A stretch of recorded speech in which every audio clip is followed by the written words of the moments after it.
তামিলনাডু ই road unloading কৰি ওলালো। এতিয়া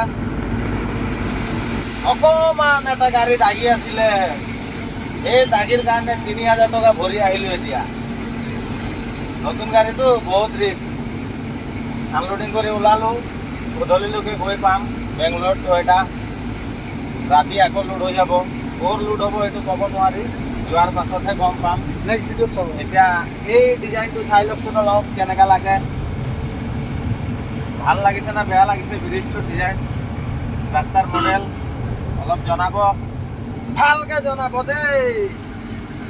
সৰু সৰু ভিডিঅ' চিডিঅ' বনাই থাকোঁতো তামিলনাডু, কেতিয়াবা মনত থাকিব তামিলনাডু আহিছিলোঁ বুলি। কিয় ইয়াত বেছিদিন নাথাকোঁ নহয়, আকৌ পলাম ইয়াৰ পৰা বেলেগ ফালে। এতিয়া ইয়াৰ পৰা যোৱাৰ পিছত ক'ত যাওঁ কোনো গেৰেণ্টি নাই। গাড়ী লোড কৰাৰ পিছত বহুত ৰিক্স হৈ যায়। অকণমান দাগি থাকিলেও, চুলি বৰাবৰ দাগি থাকিলেও বহুত পইচা ডিমাণ্ড কৰে। এটি ডিমাণ্ড কৰিছিলে ১০,০০০ টকা।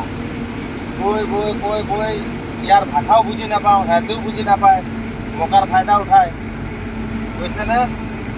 তাৰপিছত ইউনিয়ন ওলাই আহিছে, ইউনিয়ন ওলাই তাক বুজাইছে, বুজাই বহুত গৈ 2 ঘণ্টা লাগিছে তাক বুজাবলৈ। তাৰপিছত ৩,০০০ টকা দি তাৰ পৰা POD লৈ পেলাই ওলালোঁ। পইচা নিদিলে POD নিদিয়ে, POD অফিচ কৰাব লাগিব। অফিচ নকৰালে আকৌ এটা লোড নকৰায়।